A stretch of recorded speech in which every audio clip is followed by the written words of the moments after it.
Alors, je voudrais revenir sur le personnage de Napoléon Bonaparte, Napoléon le Grand. Vous savez qu'il s'est intéressé au code civil. On parle même d'un code Napoléon. Vous savez qu'il s'est également intéressé aux institutions. Il a notamment créé en 1806, je crois, le consistoire, le Sanhédrin, l'organisation de la communauté juive en France.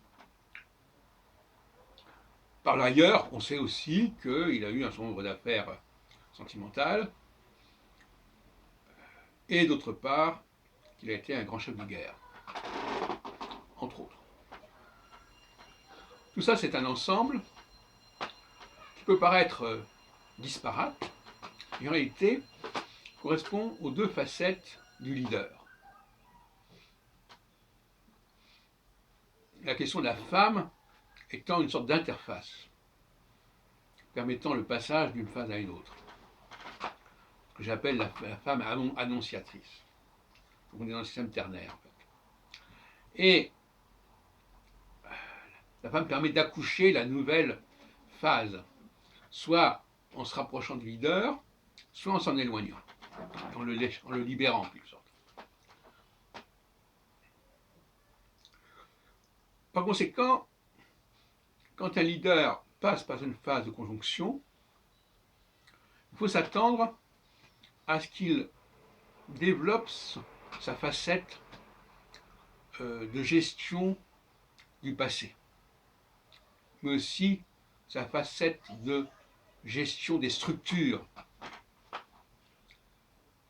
dans lesquelles nous vivons. Autrement dit, le poids de toutes ces structures, de tout ce passé, doit être géré au mieux, et on est en amont, puisque revenir vers le passé, c'est être en amont. A contrario, la phase de quadrature nous met en aval, c'est-à-dire qu'elle est dans l'urgence d'une certaine manière. Il s'agit de faire avec ce qu'on a, au mieux. Il ne s'agit pas de restructurer, de remanier, de repenser le passé. Il s'agit de gérer le présent et le futur. Donc c'est une autre casquette qui va être développée.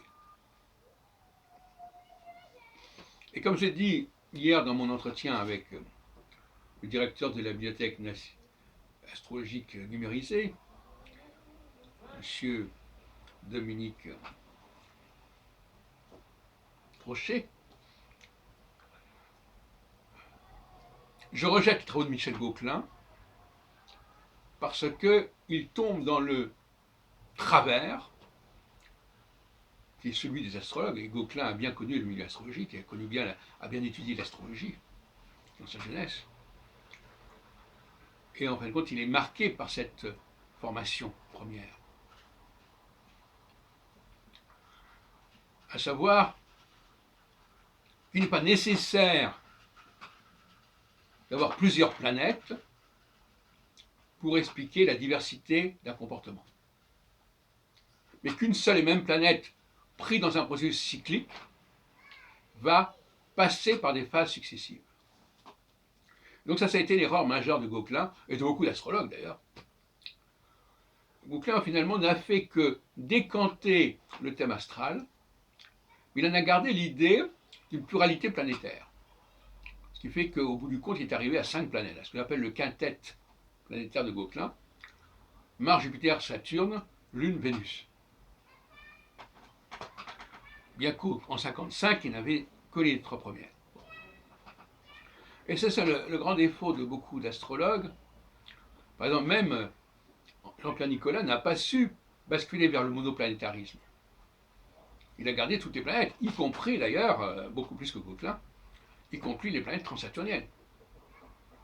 Il est très attaché, notamment dans un ouvrage qui s'appelle Nombres et formes du cosmos, par exemple 77, je crois. Ça, c'est terminé. Le polyplanétarisme est une aberration, puisque le monoplanétarisme lui-même permet la variété des comportements chez une personne par la succession des phases.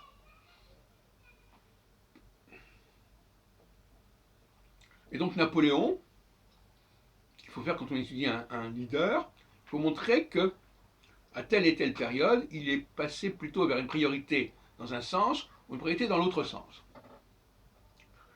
Mais vous remarquerez que c'est pas donné à tous les leaders de faire ça, et qu'on voit bien que Napoléon avait une programmation qui lui permettait, qui l'obligeait d'une certaine manière à s'occuper des questions des fondements structurels, juridiques, institutionnels de la société, par-delà la question des victoires militaires, etc., etc. De la même façon qu'il a réorganisé la Constitution, réorganisé les pouvoirs de l'État, etc.